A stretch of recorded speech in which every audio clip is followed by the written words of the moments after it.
welcome to episode 1 of my first ever podcast. That little song to start off, I found it on YouTube. It's a guy by Bamify Beats. He made it, and when I first heard it, it just brought me joy. I don't really know how to explain it. I just absolutely love that song. So I decided no better way to start off the first ever podcast than to play that song. I just think it fits. But the reason why I started this podcast was just to talk. I'm not very good in front of a camera, so I thought this was a good way to get started and just become more comfortable and hopefully grow over time. But what I want to do with this podcast is basically, I'm watching Avatar: The Last Airbender right now on Netflix, and I want to basically just go episode by episode and talk about it. The reason why I started watching it, I know it's a kid's show. I know it was on Nickelodeon, but I never watched it fully through. I would see an episode here and there, but I never watched season 1 first, then season 2, then season 3. So I never had the opportunity to do that. And I saw a lot of people talking about it online. I watched this one video about all the videos, all the shows coming to Netflix in May, and literally every single person in the comments was talking about this show. So I knew something was up. So I had to start watching it, and now I'm here and I'm gonna talk about it. I don't really know where this is gonna go. Just whatever I think of, I guess. That's what we're gonna talk about. So the first thing I want to talk about is basically Netflix in general. The great thing about that is, see, when we were kids, you had to sit down at a certain time to watch your show, and if you missed that time period, you just missed that show for the day. You couldn't go back and rewatch it. So Netflix now, you can watch whatever you want, whenever you want. I remember, this is kind of random, but I remember when I was a kid, me and my friends, I really don't know who thought about doing this first, but we would go in our backyard, and they were kind of like a wooded area, a bunch of weeds and stuff, and we found that this one weed, when you pull it out, the root comes along with it. It was just big root, and what we would do is actually eat the root. I don't know, we thought it tasted good at the time, but thinking about it now, that shit tasted terrible. Like, for real, it tasted terrible. But I guess it's like the emperor in the invisible clothes. Nobody wanted to say it tasted terrible because you thought the other person thought it was good, so you just ate it to kind of fit in, and they were probably doing the same thing. So it was kind of stupid. But basically what I'm getting at is, if you were out there eating some roots, you're gonna miss the show. So you really had to be strategic about your TV shows. So now that I'm older, I'm sitting down and I'm gonna watch it all the way through. They're 30-minute episodes, which I'm not used to, because nowadays adult shows, they're all hour long. So once that 30 minutes hit, I was like, that's it? For real? So I actually watched 2, and I think that's how I'm gonna do it now. I'm just gonna go 2 episodes at a time. That way I have plenty to talk about, and we'll see how it goes. I know a lot of people like the show. So first thing I noticed about the show, they found Aang, who is the last Avatar. If you didn't know, they found him in an iceberg, and the reason why is the brother and sister. I'm kind of blanking on their names right now. I know the sister's name's Katana. The brother's name, I think it starts with the K. No, it starts with an S. It's like Sokka. Yeah, Sokka. That's it. So they're on a boat and they're fighting, just like siblings do. They're arguing about something. I think it's about feminism or something, which is kind of weird, just right off the start. It's kind of weird that they're arguing about sexism and stuff in a kid's show, but that's whatever. So they're arguing.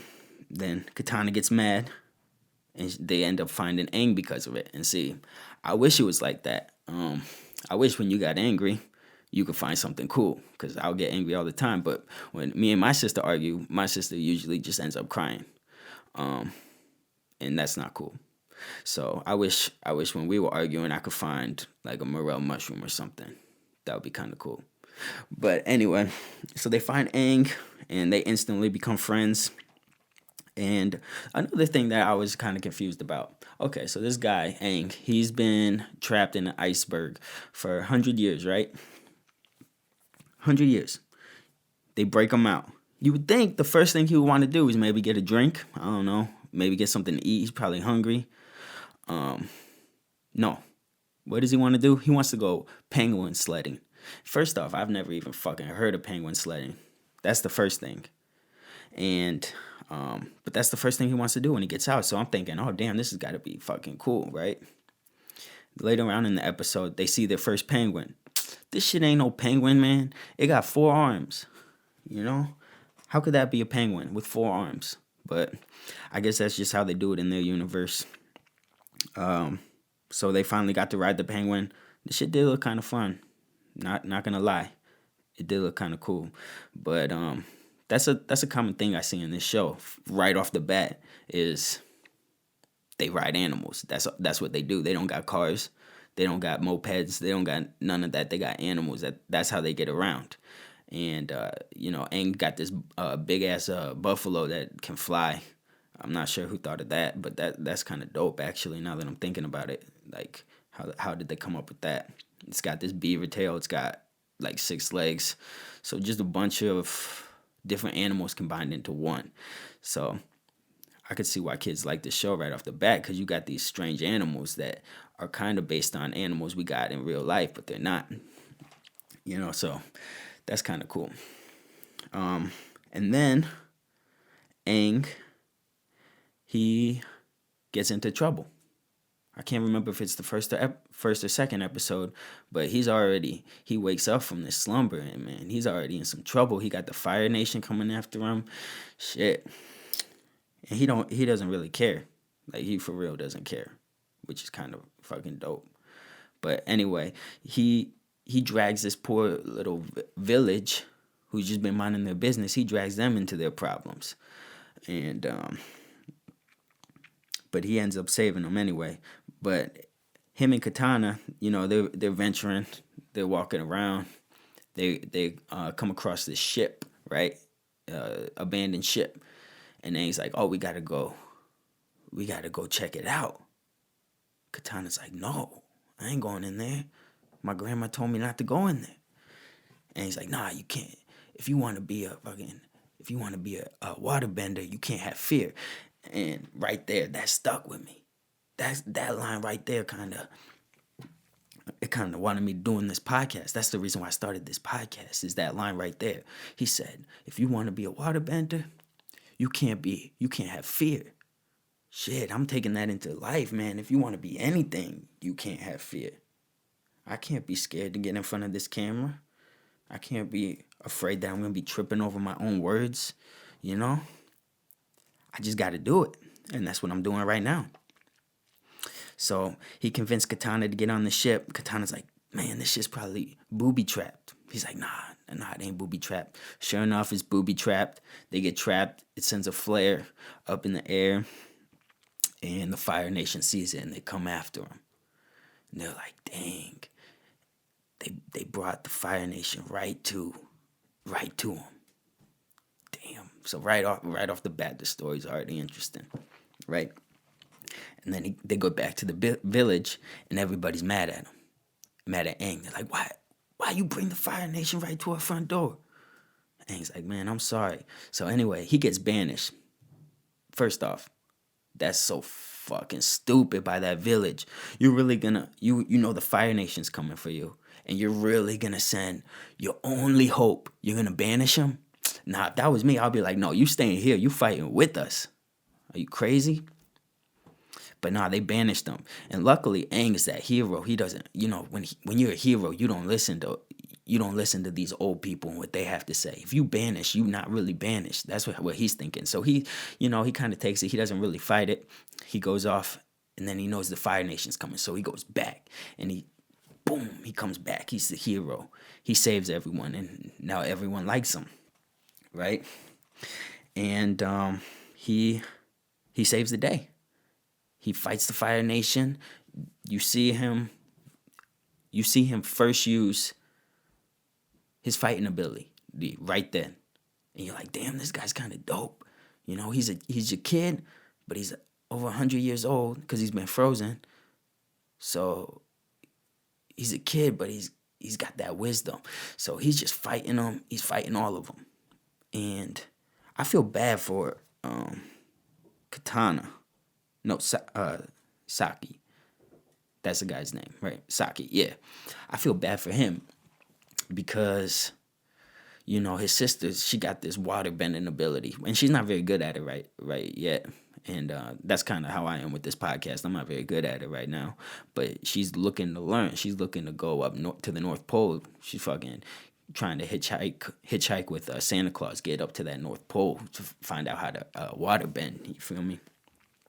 So, and I'm trying to do that too. I'm trying to look for a North Star too. Trying to find something and a way to get better. And right now, the only way I can get better is to just do it. You know, bang them out. So, yeah, she's got the water ability.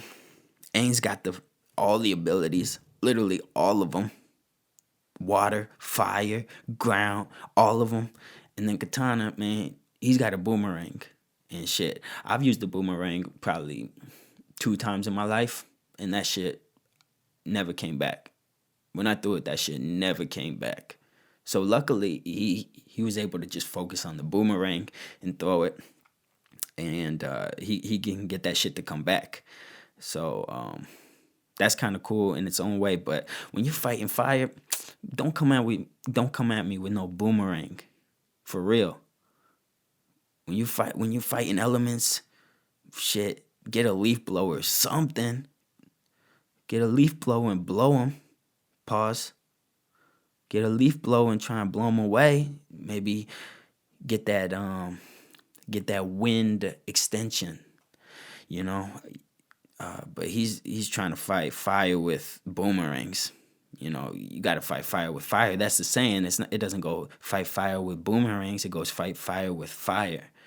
So he's already at a disadvantage. But luckily, he's got Aang and Katana by his side. So they were able to fight the Fire Nation and win. And while I was watching this, it kind of reminded me of this one story. The closest I've ever come to meeting a windbender, I believe that's what Aang's called. The closest I've come, airbender, not windbender, airbender. See, I'm sorry, I'm still getting used to it. See, we're gonna learn, man. But the closest I've ever come to meeting an airbender was in 5th grade, right? I had this teacher. His name was Mr. Mirai. He was this big dude, you know, super nice, but big. This man was very innovative, to say the least, teaching-wise. He had this one thing. It was called an air bazooka. I remember it. It was called an air bazooka. And first off, you're thinking, damn, elementary school, he's bringing a thing called a bazooka to class. Man, he should be fired. But you got to remember, this was a while ago. So you could bring stuff like that and not get in trouble. Anyway, I'm gonna probably edit in the clip of this air bazooka because this shit was crazy. It was a gun, right? And you could pull it back. It was like this thing, and when you let it go, it shot a blast of wind, probably like 30 feet. You could shoot it across the classroom. And if someone's talking, he would pull that thing out. He would, boom, smack the kid in the face with the blast of air. You know, blow his hair back, probably. And we were small at the time, right? We were children. So he would hit you with that air, you might fall over in your chair because it's like a freaking leaf in the wind. So he would have that, right? And he would just be blowing kids away. Man, this guy was crazy. Now that I'm thinking about it, he would go around. He was big, right? I already said that. He was big. So he would go around and he would look at people's desks. And we had the little compartment on the side of the desk, right, where we could put the pencils, the folders, all that stuff, whatever we wanted, man. If we found like a cool little rock at recess or something, we could put that shit in the little compartment, right, and maybe trade it for a piece of candy or something later. But Yeah, so we had the compartment, right? And if that shit was messy, he would go around probably once a month. If that shit was messy, in your little compartment, if that was messy, he would pick up your whole desk, fucking shake it out, and your shit would go all over the floor. He'll make you reorganize it. Man, he was. But the kids loved him. See, you could do that to children, and they forget, or they don't forget, but they forgive. You do that to an adult now. I go into the office and I just start shaking my boss's desk. Bro, I'm fired. If I do that to a coworker, shit, they'll probably block me on Snapchat or something. I don't know. They'll get mad though. So yeah, he would do that. I remember this one time. There's the one troublemaker. Every class got a troublemaker. This one guy. His name was Devin, right? He would always be talking in class, disrupting. So what Mr. Mirai did was he took his desk, pushed him right up against the chalkboard. So literally, it was his desk, and he had to face the chalkboard all day, right? And it was a good idea because he couldn't be turning around talking to people like this. He couldn't be, So he put him up against the chalkboard. You think it's a good idea until you start to try and write on the chalkboard, and you realize this kid's getting in your way. So one day, this was, remember in elementary, you'd have to bring your lunch because the shit that they served was kind of whack, or my parents didn't have a whole lot of money, so it was cheaper to bring your own lunch. So people would bring their own lunch, and see, Devin was in the same situation as me. He brought his lunch every day, and you keep that shit in your desk until you went to lunch, right? And sometimes you might sneak into it and grab a little snack in the middle of class, and you get fucking blasted with that air bazooka. You blow the fucking cheese right out of your hand. But anyway, yeah, you put it in your desk. Devin's desk, he's a troublemaker, so his shit was messy all the time. His shit got dumped every single time he did it. I remember every single time. And when he went to reorganize it, I guess he didn't have really good spatial skills, because he would just shove everything he had back into it, try and do it as quick as possible, maybe. So him dumping his desk didn't really help anything, because it might have got messier after.